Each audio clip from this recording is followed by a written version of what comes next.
Number 1. Joshua Henley. Joshua Henley, 34 at the time of his sentencing, was a figure of authority and trust in his community. In Holiday, Tennessee, he served as a pastor at the Holiday Church of Christ and was a beloved girls' basketball coach at Holiday Elementary School. His life appeared to be one of service and faith, a persona that gave him a profound level of access to and influence over young people and their families. Before his time in Tennessee, Henley had held similar positions in other states, including Texas and Oklahoma, suggesting a history of seeking out roles that would put him in close contact with children. The crimes were not a single event, but a methodical series of predatory acts that spanned several years, beginning as early as 2017. Henley used his positions as a pastor and coach to systematically groom and abuse multiple minor girls in Tennessee. He engaged in sexual activity with them and exploited digital platforms like Snapchat and FaceTime to exchange sexually explicit images and videos. The most chilling part of his criminal timeline came in June 2021, when, after moving to Indiana to become a youth pastor, he returned to Tennessee under the false pretense of needing help for Vacation Bible School. He transported one of his victims, a 15-year-old girl, across state lines to Indiana, where he sexually assaulted her. The horrific pattern of abuse came to light in June 2021 when one of Henley's victims, a 15-year-old girl who had just returned from the trip to Indiana, found the courage to disclose the sexual assault to a trusted adult. This brave act was the key that unlocked the entire case. The disclosure led to an immediate report to law enforcement, setting in motion a multi-agency investigation. The investigation was a collaborative effort led by the FBI's Crimes Against Children Task Force, alongside the Benton County Sheriff's Department, the Evansville Police Department, and the Tennessee Bureau of Investigation. After the initial report, investigators were able to obtain a warrant to search Henley's cell phone, which was in his possession at the time of his arrest. The phone proved to be a digital treasure trove of evidence, containing sexually explicit images and videos of the victim who came forward, as well as 2 other minors in Tennessee. Metadata on these files helped investigators corroborate the timeline of his abuse. On June 18, 2021, Joshua Henley was arrested as he was driving the 15-year-old victim back to Tennessee from Indiana. He was initially charged with state crimes, but due to the interstate nature of his crimes and the discovery of child exploitation material, federal charges quickly followed. While no details of a formal interrogation have been made public, court documents confirm that the overwhelming evidence found on his phone was a central component of the case against him. Henley was indicted on an 8-count federal indictment. The charges included producing child sexual abuse material, transporting and possessing such materials, and transporting a minor interstate for the purpose of sexual activity. He initially pleaded not guilty, but in a crucial turning point, in May 2022, he entered a guilty plea to the entire 8-count indictment. This plea deal, which dropped some charges in exchange for his admission of guilt, acknowledged the full scope of his crimes. On March 3, 2023, U.S. District Judge S. Thomas Anderson sentenced Joshua Henley to a staggering 45 years in federal prison, which is equivalent to 540 months. He was also sentenced to 10 years of supervised release to follow his prison term. The judge's decision was heavily influenced by the powerful and emotional victim impact statements delivered by the 3 victims in court. Their testimony detailed the profound physical and psychological trauma they endured. The judge's message to them was clear: they're young, they're smart, and one day they'll know they did nothing wrong. Joshua Henley is currently serving his 45-year sentence in a federal prison. Because there is no parole in the federal system, he will serve the entire term. Upon his release, he will be subject to a decade of supervised release, which includes strict conditions such as sex offender registration and a complete prohibition on contact with minors or access to a computer or cell phone. The case of Joshua Henley sent shockwaves through the community where he had been a seemingly upstanding figure. Churches where he had served, including the Holiday Church of Christ, issued public statements condemning his actions and pledging full cooperation with law enforcement. The public testimony of the victims during sentencing was a powerful act of defiance against their abuser. The case highlighted the dark reality of how positions of trust can be used to harm, and the victim's courage has since become an inspiration for others to come forward and seek justice. Number 2, Ronnie Gorton. Ronnie Gorton, a well-known figure in the Tipton County community of Tennessee, served as the pastor of the now-defunct Awakening Church in Atoka. He was seen as a spiritual leader and a person of trust, particularly within his role as a youth pastor. His position gave him direct and unsupervised access to children and teenagers from vulnerable backgrounds, a fact that would later become a central part of his criminal case. Gorton often took in at-risk youth, providing them with a place to live, which made his eventual actions a profound betrayal. The crimes Gorton was convicted of did not occur on a single day, but were a series of systematic predatory acts over an extended period. The abuse took place between August 2016 and January 2018. Gorton used his position of authority to groom his victims, creating a sense of dependence and isolation. One of the main victims, an 18-year-old at the time of the trial, testified that the abuse began the day he moved into Gorton's home in 2017. Gorton used his influence as a pastor, even citing scripture to justify his actions, telling the victim that holding each other is just a way to show love. This psychological manipulation was a key component of his crimes. The abuse intensified over time, occurring on an almost daily basis for nearly a year and a half. The horrific pattern of abuse came to light when one of the victims, now 18, came forward and reported the sexual assault to the Atoka Police Department in January 2018. This courageous act triggered a full-scale criminal investigation.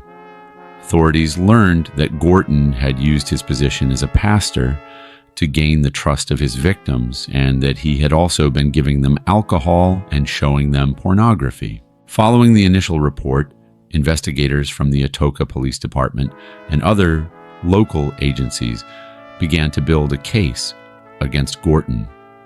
The investigation was complex, relying heavily on the testimonies of the victims. Gorton was indicted in July 2018 on a shocking 47 counts related to sexual abuse. These charges included rape, sexual battery by an authority figure, sexual exploitation of a minor, and furnishing alcohol to a minor. Prosecutors were able to use the detailed accounts of the victims to piece together a clear and disturbing picture of Gorton's abuse. Gorton's case went to trial in August 2019. The trial was particularly emotional and difficult, with jurors hearing graphic and at times uncomfortable testimony from the victims. Gorton pleaded not guilty to all charges. His defense attorney, Blake Ballin, argued that there was no physical evidence like DNA to connect Gorton to the crimes and that the allegations defy common sense.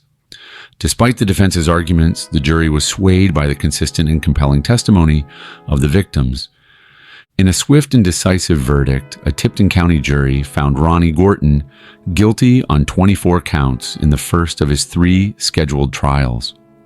The convictions included 11 counts of statutory rape by an authority figure, 7 counts of sexual battery by an authority figure, 2 counts of sexual exploitation of a minor, and 2 counts each of contributing to the delinquency of a minor and furnishing alcohol to minors. In December 2019, Judge Joe Walker sentenced Gorton to 38 years in prison, stating that Gorton had groomed minors for his sexual perversion. Ronnie Gorton is currently serving his prison sentence. The plea agreement following his conviction on the first set of charges meant that the two remaining trials were dropped, sparing the other victims from having to testify. Gorton is not eligible for parole on his sexual offense convictions. The Gorton case sent shockwaves through the community, not only because of the nature of the crimes, but also because of the profound betrayal of trust. The Awakening Church, which had been in operation for years, closed its doors shortly after the allegations against Gorton came to light. The case brought attention to the often unseen vulnerabilities of at-risk youth and the responsibility of those in positions of authority to protect them. The victim's courage in coming forward was a critical factor in securing Gorton's conviction and bringing a measure of justice to a community left reeling by his actions. Number 3, William Claude Casey. William Claude Casey was not just a priest. He was a respected man of the cloth, a figure of spiritual guidance and authority within the Catholic Church. He was ordained in 1969 and served in several parishes in Tennessee, including in Knoxville and Kingsport. His life seemed to be dedicated to his parishioners and the church, a path that put him in direct contact with vulnerable families and children. It was in one of these roles, while serving as the pastor of a church and an associated school, that his true insidious nature was revealed. The crimes were not a single act, but a harrowing pattern of abuse that began in the late 1970s. Casey's victim was a young boy who served as an altar boy at his church. The abuse included acts of oral sex and anal penetration, a violation so profound it would scar the victim for life. Casey used a sickening combination of spiritual authority and emotional manipulation to control the child. He gave him gifts like a medallion and stock and told him they had a special love that no one else would understand. Most cruelly, he told the boy that if he ever told anyone, it would hurt his mother, who Casey claimed to be in love with. This twisted web of lies and fear kept the boy silent for decades. The abuse ended in 1980 when the victim's uncontrollable behavior, a direct result of the trauma he was enduring, led his father to move him away. But the silent suffering continued. For over 20 years, the victim suppressed the memories, a choice that led to severe depression, drug and alcohol abuse, and multiple failed relationships. It wasn't until 1999, after watching a documentary about priests who had abused altar boys, that the victim finally began to unravel the truth. A few years later, he confided in his third wife and then his mother. The final push came when he told his father, who dismissed his confession, but the victim's resolve had hardened. He reached out to a survivors network and, in 2009, reported the abuse to the police. The investigation was launched after the victim came forward to the police in 2009. The Tennessee Bureau of Investigation and the Diocese of Knoxville were involved. When confronted with the accusations, a representative of the Diocese of Knoxville stated that Casey, when faced with the allegations from a bishop and a deacon, admitted, "Unfortunately, I'm guilty." This stunning admission was a turning point, providing crucial evidence for the prosecution. The victim's compelling and consistent testimony, detailing the abuse that began when he was only 10, was the cornerstone of the case. The trial began in 2011, over 30 years after the crimes were committed. Casey's defense team argued that the decades-long delay in the victim's report violated his due process rights. The victim, now a man in his 40s, took the stand and delivered powerful testimony. He explained the profound feelings of shame, fear, and confusion that had silenced him for so long. He spoke of his belief that no one would believe him, a nobody kid, over a powerful priest who commanded the whole place. The prosecution argued that the delay was a direct result of the victim's trauma and the societal stigma surrounding abuse, especially homosexual abuse. In July 2011, a jury found William Claude Casey guilty of first-degree criminal sexual conduct and 2 counts of aggravated rape. The jury was convinced by the victim's courageous testimony and the evidence that had been painstakingly gathered. In November 2011, a judge sentenced Casey to 35 to 40 years in prison. The victim's long silence did not ultimately shield his abuser from justice. William Claude Casey is currently serving his lengthy prison sentence. He was officially removed from the priesthood, or laicized, by Pope Benedict XVI in February 2013, a formal acknowledgement of his crimes by the Catholic Church. Since his conviction, he has made several unsuccessful attempts to appeal his sentence and get a new trial, but his convictions have been consistently upheld by the courts. The conviction of William Claude Casey was a moment of profound significance, not only for the victim and his family, but also for the wider community. It brought a measure of justice to a man who had been tormented for decades by his past. The case highlighted the immense power that religious figures hold and the devastating consequences when that trust is violated. The Diocese of Knoxville has since publicly acknowledged his crimes and included his name on a list of clergy credibly accused of abuse, a crucial step toward transparency and accountability. Number 4, Demarcus Smith. In the community of Memphis, Tennessee, Demarcus Smith was known as a pastor and minister. He was a member of the Baptist Ministerial Association and held a position of trust at Oak Hill Missionary Baptist Church in South Memphis. To those who knew him in a spiritual context, he was an embodiment of faith and guidance. No one would have suspected that behind the veneer of a devoted man of God lay a chilling and predatory side that would lead to a federal prison sentence. The crimes were not committed in person, but through the deceptive anonymity of the internet. Between March and April 2015, Demarcus Smith used the Facebook Messenger app to prey on a teenage boy. He initiated conversations that quickly turned from friendly to sexually explicit. In a manipulative and insidious manner, he asked the minor to send him sexually explicit images of himself. These were not random acts, but calculated attempts to coerce and exploit a child, using a position of spiritual authority to gain trust and then shatter it in a most heinous way. The discovery of Smith's crimes was a quiet but powerful act of a single victim's bravery. The details of how the crime was first reported are not publicly known, but the trail led law enforcement to the digital conversation between Smith and the victim.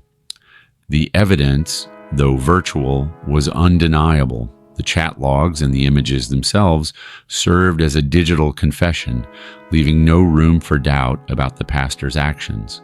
The investigation was a coordinated effort by the Memphis Child Exploitation Task Force, a collective of law enforcement agencies, including the FBI, the Shelby County Sheriff's Department, and the Memphis Police Department. The case was brought as part of Project Safe Childhood, a nationwide Department of Justice initiative created to combat child sexual exploitation.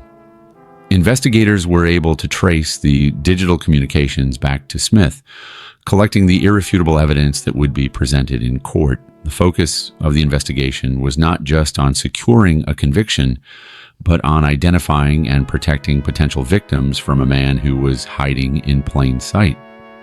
In August 2015, Demarcus Smith was officially indicted on federal charges related to child pornography. The specific charges included coercion and solicitation of a minor, production of child pornography, and receipt of child pornography. While details of his arrest and interrogation are not public, the swiftness of the indictment and his subsequent guilty plea suggest the evidence was overwhelming. He was confronted with the digital trail of his crimes, a damning record of his online predation. Rather than face a trial, Smith decided to accept a plea agreement. In October 2015, he pleaded guilty to 1 count of receipt of child pornography. By admitting his guilt, he avoided the possibility of a longer sentence, though the charge he pleaded to still carried a potential prison term of up to 20 years. This admission was a critical step in the case, confirming the charges and allowing the legal process to move quickly to sentencing. On January 15, 2016, U.S. District Judge Cheryl H. Lippman sentenced Demarcus Smith to 85 months, just over 7 years, in federal prison. The sentence, while not the maximum, was a clear statement of the court's stance against the sexual exploitation of children. Smith's betrayal of a position of religious trust was a key factor in the severe nature of the sentence. The case served as a reminder that the innocence of childhood is a sacred trust, and those who violate it, especially from a position of power, will face justice. Demarcus Smith is currently serving his federal prison sentence. As with all federal prisoners, there is no parole. He will be required to serve his full sentence, followed by any period of supervised release. His name is also listed on the Tennessee Sex Offender Registry, a permanent marker of his crimes. The case stands as a chilling example of a modern-day predator who used technology and a facade of faith to commit his offenses. Number 5. James Neal Gill. James Neal Gill was an 82-year-old man who appeared to be a pillar of his community in Sumner County, Tennessee. For 14 years, he served as the director of the Sumner County Food Bank, an organization run out of Liberty Baptist Church, where he was also a pastor. His public persona was that of a dedicated servant, a man who extended a helping hand to the needy and devoted his life to charity. However, beneath this carefully constructed facade lay a dark past and a pattern of deception that went far beyond his most recent crimes.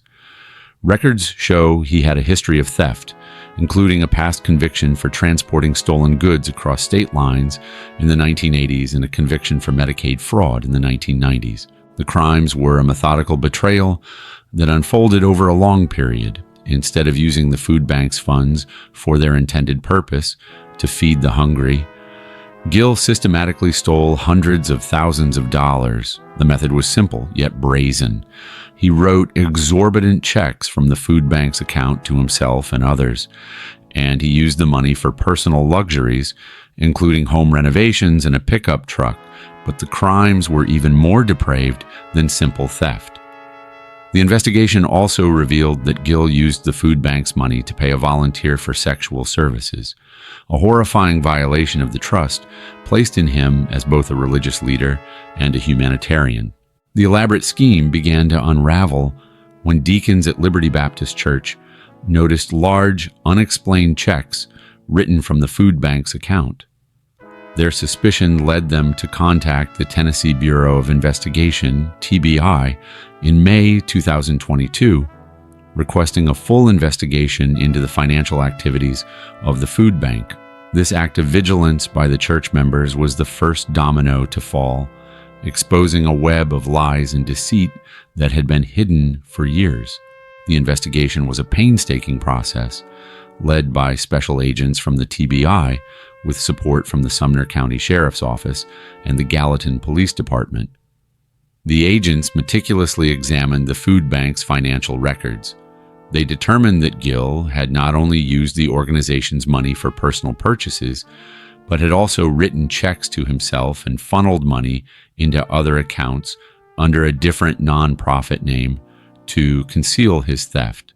The investigation also uncovered the damning fact that he had paid a food bank volunteer for sex acts, adding the charge of patronizing prostitution to the list of his offenses.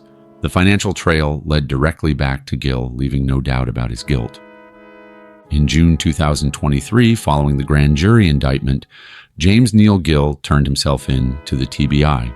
He was arrested and officially charged with one count of theft of property over $250,000, one count of money laundering, and one count of patronizing prostitution.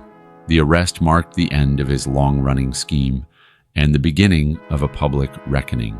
Gill's case did not go to a full trial.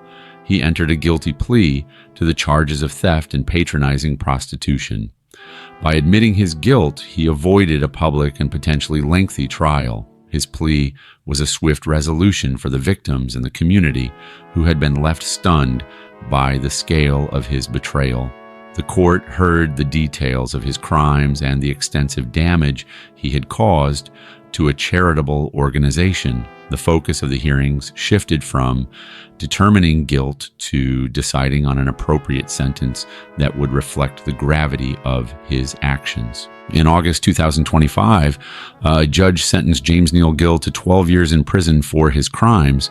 He pleaded guilty to the theft and patronizing prostitution charges. The sentence was a powerful statement that a person's age or position of authority would not shield them from justice. A portion of the stolen funds, reportedly more than $300,000, was recovered and returned to a new nonprofit organization created to replace the defunct food bank, providing a small measure of justice for the community he had exploited. James Neal Gill is currently serving his 12-year prison sentence. His age, 83 at the time of his sentencing, means he will likely spend the remainder of his life behind bars. The food bank he once ran was permanently closed, but a new charity, Feed Sumner, has taken over operations, a symbol of the community's resilience in the face of his profound betrayal. Number 6, Richard Lee Sentell. Richard Lee Sentell was the senior pastor of Cornerstone Church of God in Cleveland, Tennessee. For many in his congregation, he was a trusted spiritual leader, a man who guided them in their faith and held a respected position in the community. To all outward appearances, Sentell's life was centered around the church. He was not just a pastor, but also owned the church building, which he later sold 3 years before his indictment, a move that revealed he was no longer an active pastor at the time of the crimes. This detail, however, was not known to the public when the initial news broke, as the church's website still listed him as its lead pastor. The crimes were digital and insidious, committed in the hidden world of the internet. The investigation revealed that between April and September of 2023, Richard Lee Sentell used an AI-assisted image tool called Bingham to search for and possess images of child sexual abuse material. The material was so vile that the website itself blocked his uploads and automatically reported the activity to the National Center for Missing and Exploited Children, NCMEC. Sentell's actions were not a moment of weakness, but a sustained pattern of behavior. His data on his laptop showed he had been seeking out this material for months, typically late at night or early in the morning. The discovery of Sentell's crimes was a direct result of a crucial cyber tip.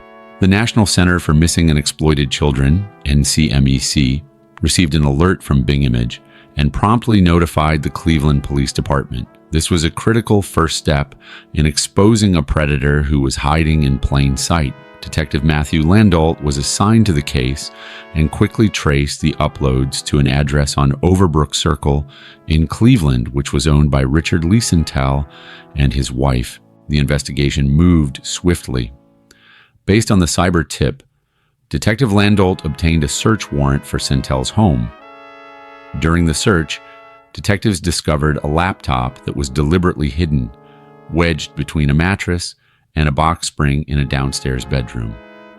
This discovery was a major break in the case. A search of the laptop revealed a staggering 124 unique images of child sexual abuse material, the majority of which depicted prepubescent children being sexually assaulted.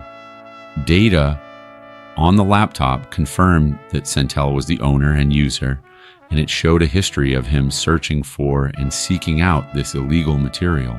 Following the investigation and the overwhelming evidence found on his laptop, a Bradley County grand jury handed down an indictment against Richard Lee Sentell. He was charged with sexual exploitation of a minor.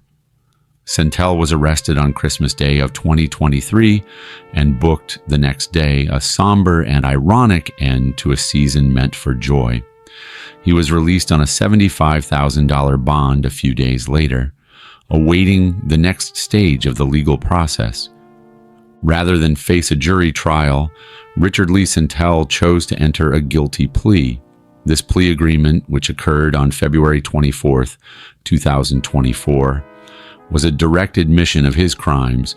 He pleaded guilty to the single charge of sexual exploitation of a minor, a move that spared both himself and the community a long and emotionally draining trial. The plea was handled by Assistant District Attorney General Sean Boers. On February 24, 2024, the judge sentenced Richard Lee Sentell to 8 years in the Tennessee Department of Corrections.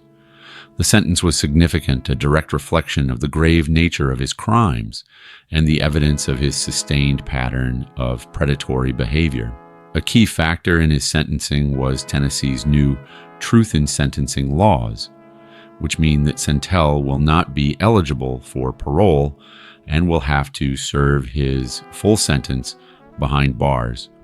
Richard Lee Sentell is currently serving his 8-year prison sentence. His conviction and sentencing are a matter of public record. His case is a powerful example of how law enforcement, with the help of organizations like NCMEC, can use technology to track down and bring justice to those who use the internet to commit the most heinous of crimes. Number 7, Courtney Michelle Bingham. Courtney Michelle Bingham, 36 at the time of her conviction, was a youth leader at Bethany Baptist Church in Loudon, Tennessee. In her position, she was responsible for guiding and mentoring young people in the church's youth group.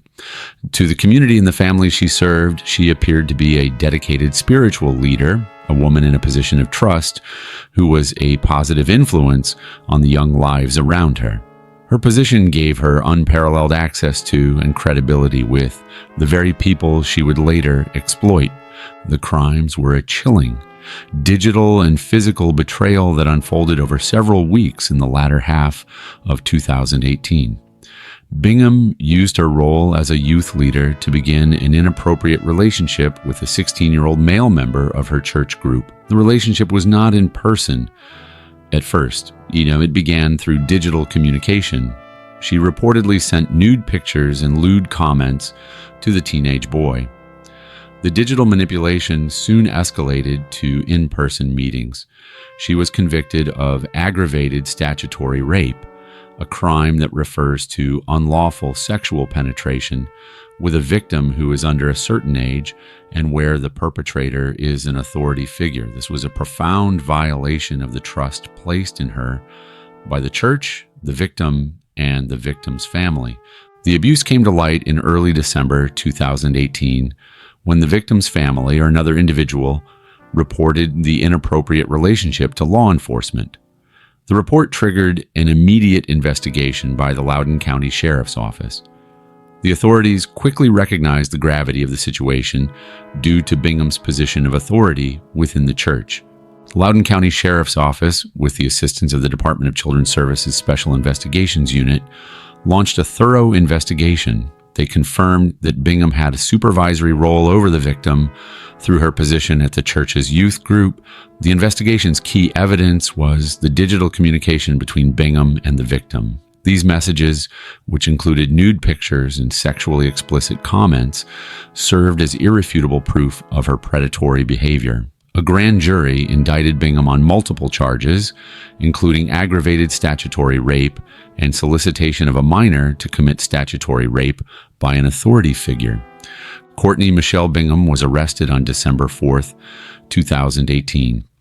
The charges she faced were serious, with the indictment listing multiple counts that reflected the full scope of her crimes. While the details of her interrogation are not public, it is clear that the evidence, particularly the digital trail, left no room for denial. Her arrest shattered the community's perception of her and brought a shocking end to her role as a spiritual leader. Instead of going to trial, Bingham pleaded guilty to 5 felony charges in September 2020. This plea agreement was a significant step toward a resolution, sparing the victim the trauma of having to testify in court. It also served as an admission of her wrongdoing. District Attorney General Russell Johnson stated that a key reason for a significant sentence was the age difference between the defendant and victim, Bingham's position of trust, and her prior multiple felony criminal history, which was brought to light during the case. In September 2020, Courtney Michelle Bingham was sentenced to 12 years in prison. The judge's sentence reflected the seriousness of her crimes and the breach of her position as a youth leader. As part of her sentence, she was also ordered to register as a sex offender for life. The sentence included a mandate that she would have to serve at least a third of her term before being eligible for the possibility of parole. Courtney Michelle Bingham is currently serving her 12-year prison sentence. Her name is on the Tennessee Sex Offender Registry, a permanent reminder of her conviction. The case is a grim reminder that predators can be of any gender and can use any position of trust, even within a church, to victimize children. Number 8, Mark Curtis Adams. Mark Curtis Adams was a respected deacon and youth teacher at Oak Grove Baptist Church in Mount Carmel, Tennessee. At 55 years old, he had cultivated a public image of a devout and responsible spiritual leader. In his roles, he had regular contact with young people, teaching them about the Bible and guiding them in their faith. To the community, he was a seemingly upstanding figure, a man whose presence in the church was a source of comfort and trust. His facade, however, concealed a predatory nature that would ultimately be exposed through his online activities. The crimes were not committed in the physical church, but in the dark corners of the internet. The indictment against Adams detailed how he used a popular social media application called Kik in February and March of 2017 to prey on a minor. He initiated contact with the child, using the platform to entice them into illegal sexual activity. This digital manipulation was a calculated form of grooming, designed to build a false sense of trust before moving toward more heinous acts, including the acquisition of sexually explicit photos of the juvenile. The criminal activity came to light after a tip led law enforcement to investigate Adams's online behavior. The details of the initial discovery are not fully public, but the investigation was triggered by someone who recognized the signs of online enticement and exploitation.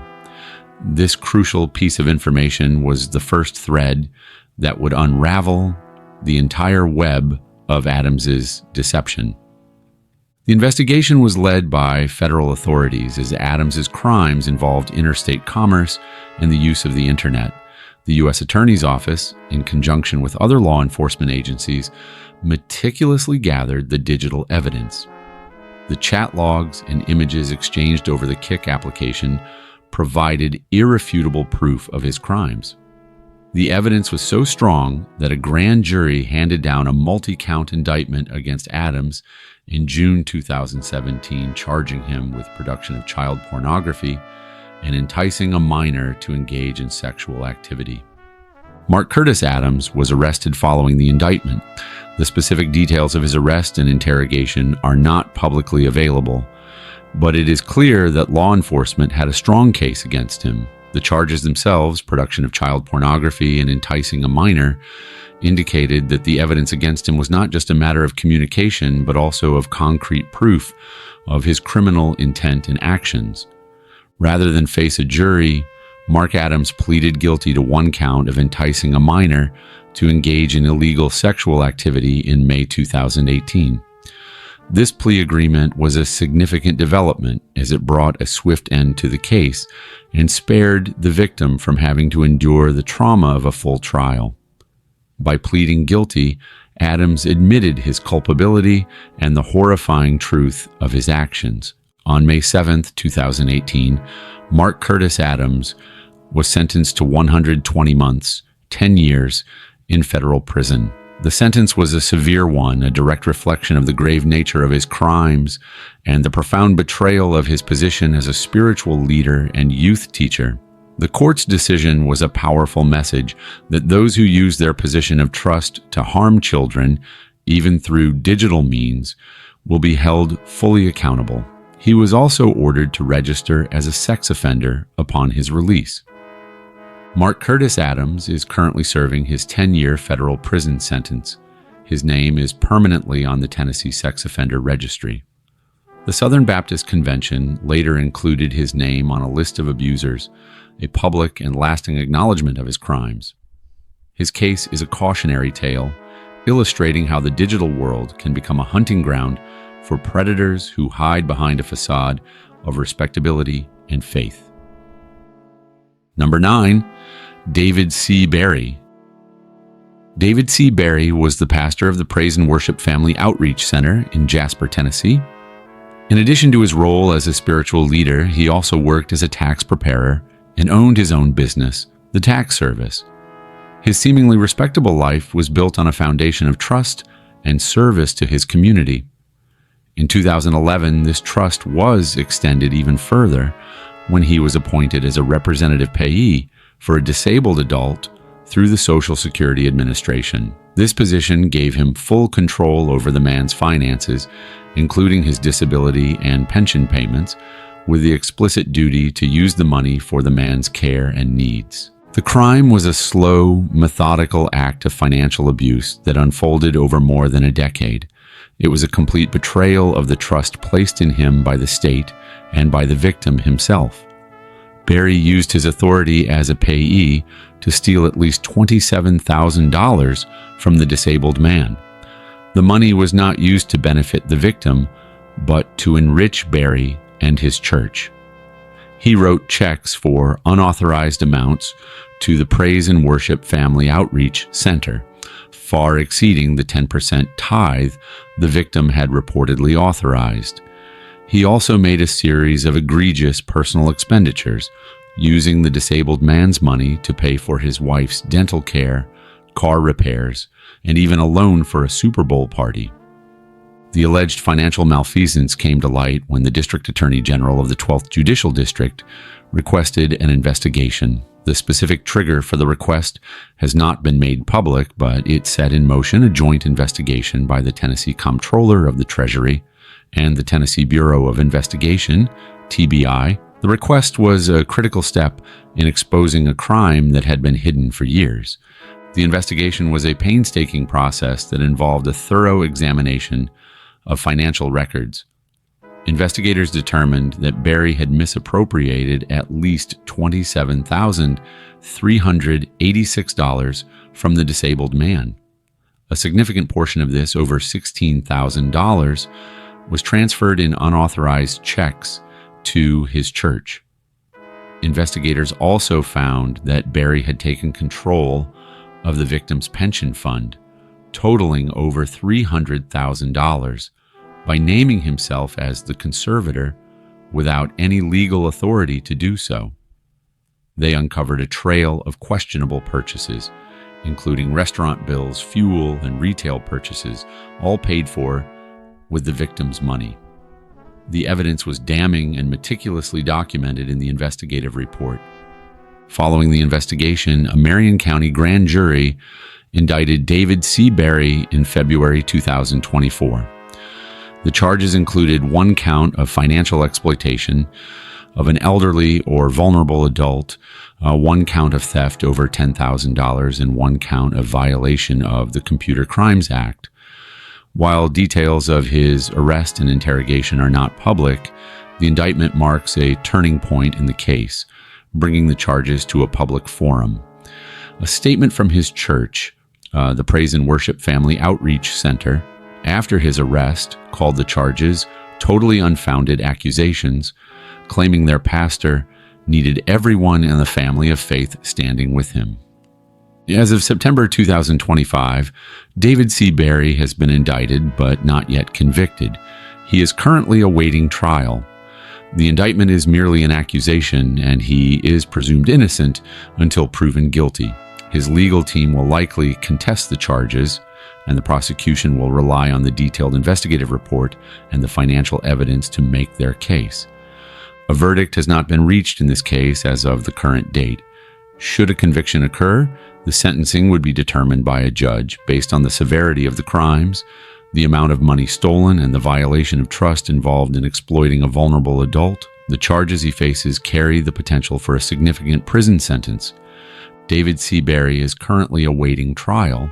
The charges against him remain allegations, and the legal process is ongoing.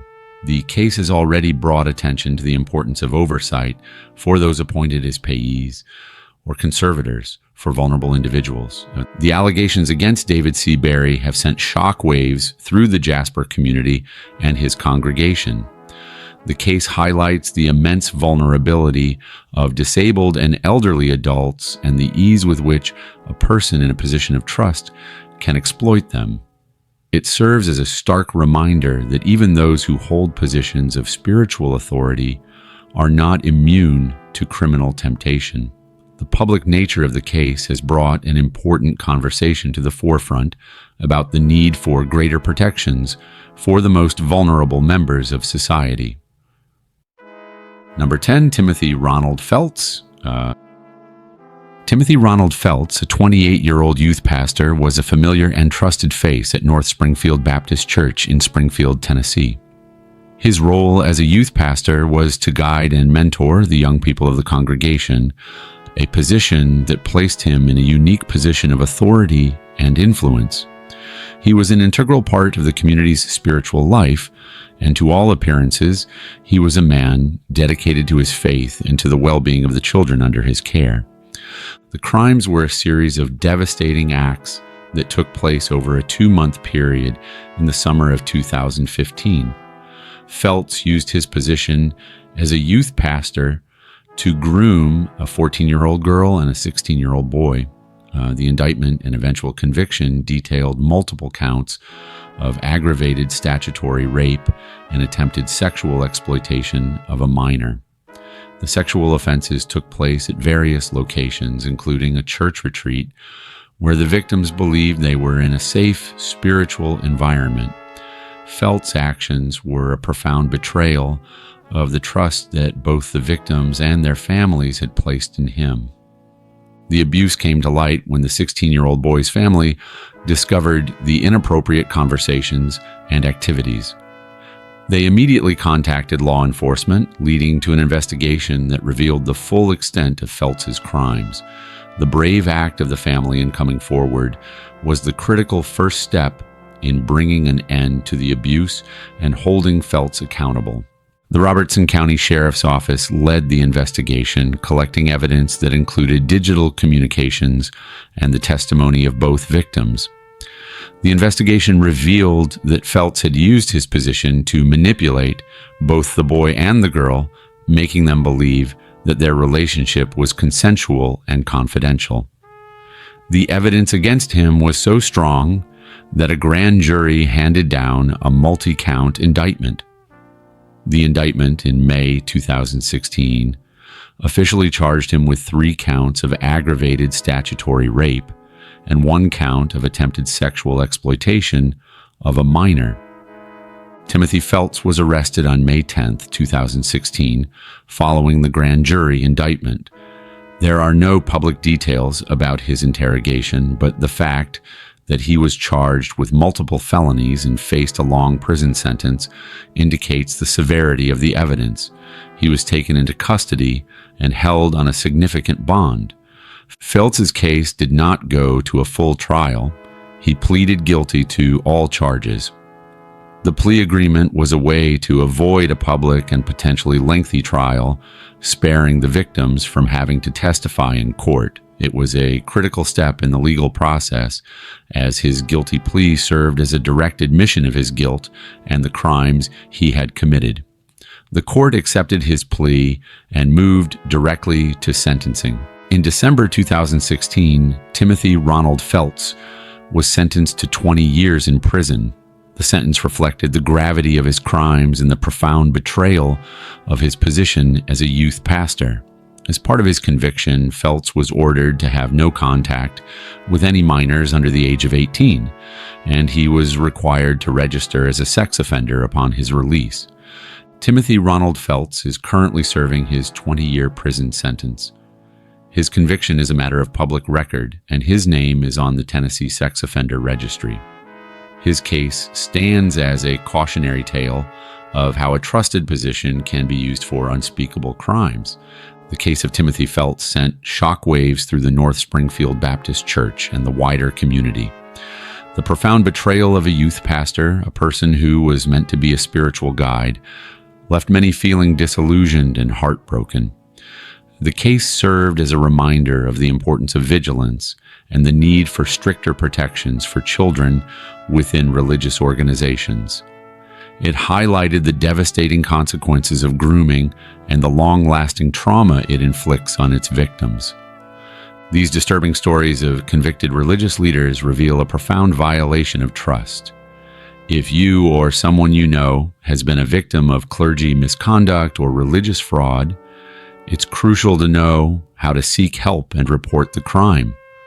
By exposing these cases, we stand with survivors, demand accountability, and shine a light where darkness once thrived. If you believe in justice and want more true crime stories that uncover the truth, make sure to like, share, and subscribe. Your support helps keep these stories alive and ensures that the voices of victims are never forgotten.